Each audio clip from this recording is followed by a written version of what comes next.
Dernièrement, il y a une influenceuse qui a fait une vidéo qui a alarmé les réseaux sociaux parce qu'elle dit qu'elle s'est faite arnaquer par une e-commerçante fictive.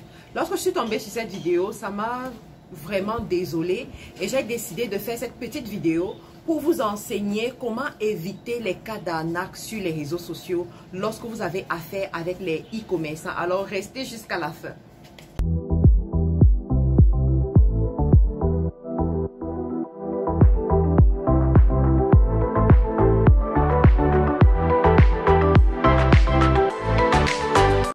Alors pour ceux qui ne me connaissent pas, je suis Mad Karine, je suis entrepreneur e-commerce et je suis ici pour vous aider à créer plus de la richesse. Je suis ici pour vous aider à manger votre part du gâteau. Alors aujourd'hui, je vais vous montrer quelques petites astuces pour éviter les cas d'arnaque sur les réseaux sociaux. La première des choses, vous devez identifier le réseau social dans lequel vous voulez faire la transaction ou bien sur lequel vous allez chercher un e-commerçant ou acheter des choses. Aujourd'hui, c'est Facebook qui a vraiment le vent en poupe. C'est sur Facebook qu'on retrouve rapidement les réseaux sociaux. Donc, on va considérer le cas de Facebook, de Instagram particulièrement. On va faire la différence entre le e-commerçant qui se trouve en Europe et le e-commerçant qui se trouve en Afrique. Alors, dans le premier cas du e-commerçant qui se trouve en Europe, je dirais que c'est même plus facile parce qu'en Europe, on utilise certains moyens de paiement qui sont déjà un gage de sécurité, étant donné que pour avoir accès à ces moyens de paiement, là, il y a des informations qu'il faut fournir aux entreprises.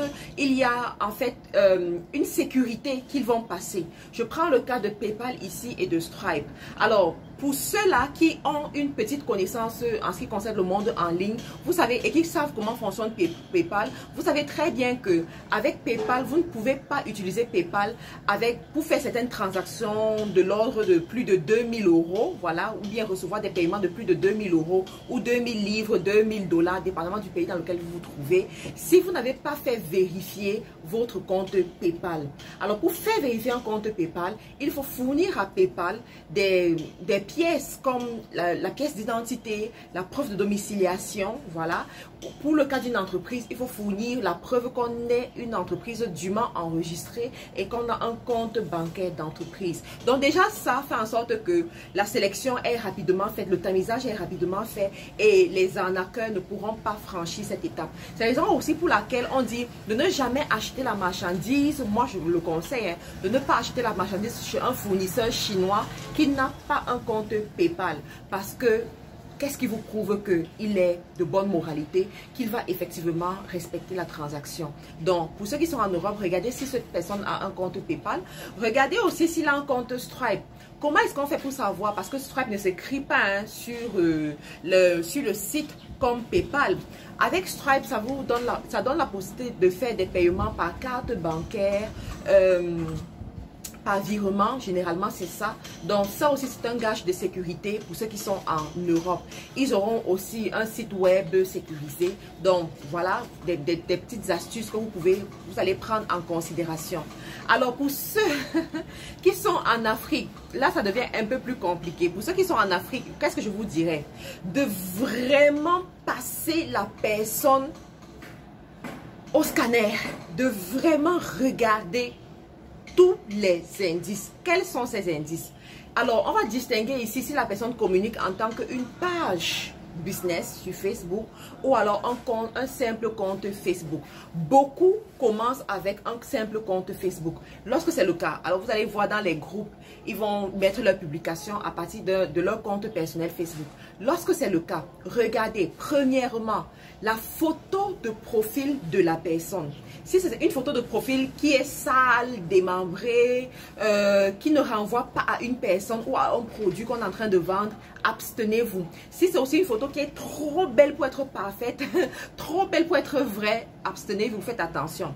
Regardez également le nom que la personne a mis. Je dis souvent les noms avec trop d'accent, comme si c'était des noms polonais. Ça prouve déjà que la personne ne sait même pas écrire sur les réseaux sociaux ou que la personne n'est pas sérieuse. Si la personne n'est pas assez sérieuse pour bien écrire son nom, elle ne sera pas aussi sérieuse pour gérer votre transaction comme il le faut. Donc vous regardez le nom, vous regardez la photo de profil, vous regardez aussi ce que la personne publie sur son compte. Si les publications sont public avec l'icône monde, et ça donne la possibilité à ceux même qui ne sont pas ses amis de voir ce que la personne fait. Ou si on ne peut rien voir de son profil, ça veut dire que c'est réservé à ses amis. Vous allez aussi regarder le nombre d'amis de la personne.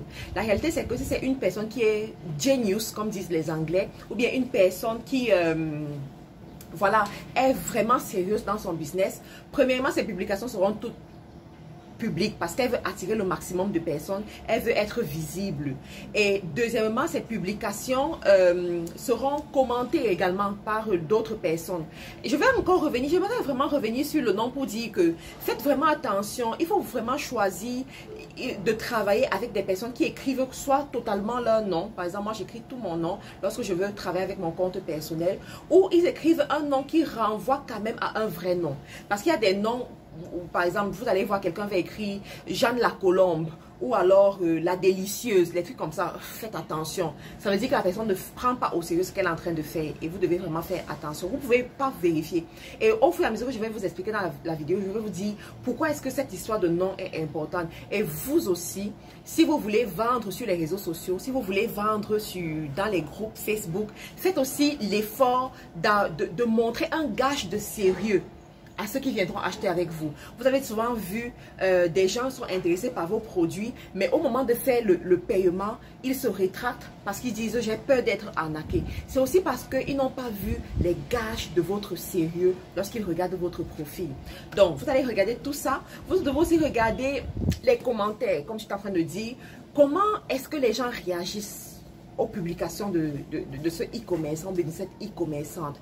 Est-ce qu'il y a des commentaires favorables? Est-ce qu'il y a beaucoup de commentaires ou bien est-ce qu'il n'y en a même pas? S'il n'y en a pas, vous devez faire attention parce que ça veut dire que vous êtes le premier client peut-être, et en e-commerce, on évite d'être le premier client, on évite de se faire arnaquer parce que justement, si tu es premier client, qu'est-ce qui te prouve que la transaction sera bonne?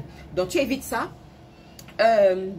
S'il n'y a pas de commentaires, ça veut peut-être dire que la personne fait l'effort de ne pas rester en contact avec des gens qui ont eu une expérience avec elle. Et si c'est le cas, ça veut dire qu'il faut vraiment avoir peur parce que cette personne, cet arnaqueur ou bien cet arnaqueur va tout faire pour se séparer des personnes qui ont eu une mauvaise expérience avec elle. D'accord? C'est très dangereux. J'ai souvent vu des gens comme ça qui créent plusieurs pages ou bien plusieurs comptes Facebook, ferment des comptes Facebook lorsqu'ils ont déjà arnaqué plusieurs personnes. Donc, vous devez vraiment faire attention à ce niveau. Donc, vous allez regarder ça, les commentaires, vous allez regarder les retours des clients. Est-ce qu'il y a au moins des screenshots qui témoignent d'un client qui a été satisfait? Est-ce qu'il y a des screenshots qui témoignent d'une conversation que cette personne a eue avec un client? Donc, à contrario aussi, tous ces conseils vont aider ces gens-là qui veulent vendre en ligne et gagner la confiance de leurs futurs clients. Donc, appliquez tout simplement ces conseils-là pour gagner la confiance des clients.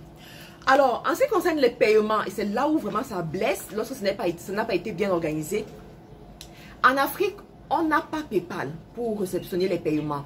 On n'a pas Stripe également. Donc, les seuls moyens de paiement les plus utilisés, c'est quoi? Ce sont les moyens de paiement mobiles comme Orange Money, MTN Money, même s'ils ne m'ont pas payé pour faire la publicité. Donc, ce sont ces moyens de paiement-là qu'il faut, qu'on utilise généralement.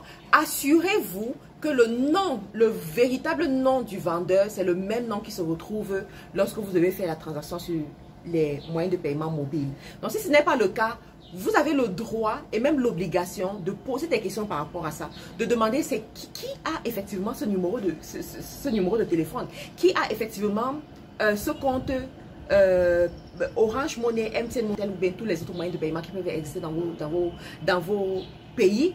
Prenez la peine de poser les questions parce que ça ne sert à rien de dire je veux bien me comporter, voilà, je vais être gentil et après vous retrouvez dans un cas d'arnaque. Vous comprenez? Donc faites attention à ce niveau. Alors s'il s'agit d'une page, parce que là on a vu le cas, si c'est un compte personnel, s'il s'agit d'une page, on ne va pas parler ici du nombre d'abonnés parce que le nombre d'abonnés est peu indicatif sur la fiabilité d'une personne, d'un e-commerçant.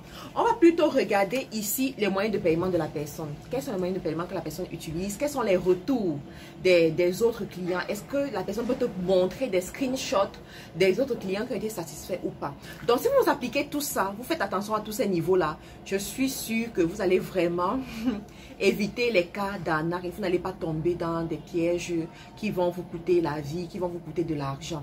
Donc, pour toutes les personnes qui sont intéressés à devenir des e-commerçants, à vendre en ligne, à vendre en Afrique, à conquérir le marché de l'Afrique, n'hésitez pas à regarder dans la barre de description. J'ai des formations gratuites que je vous propose et des formations payantes aussi pour ceux-là qui veulent travailler directement avec moi. Je serai ravie de vous accompagner, de vous aider à manger aussi votre part du gâteau dans le e-commerce en Afrique parce que c'est là où tout se joue aujourd'hui.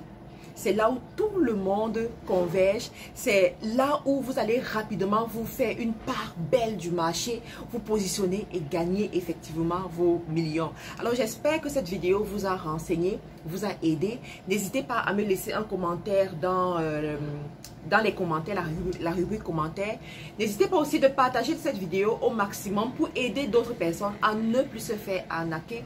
N'hésitez pas aussi à vous abonner à la chaîne pour ne manquer aucune de nos publications, pour ne manquer aucun des lives que j'organise régulièrement ici.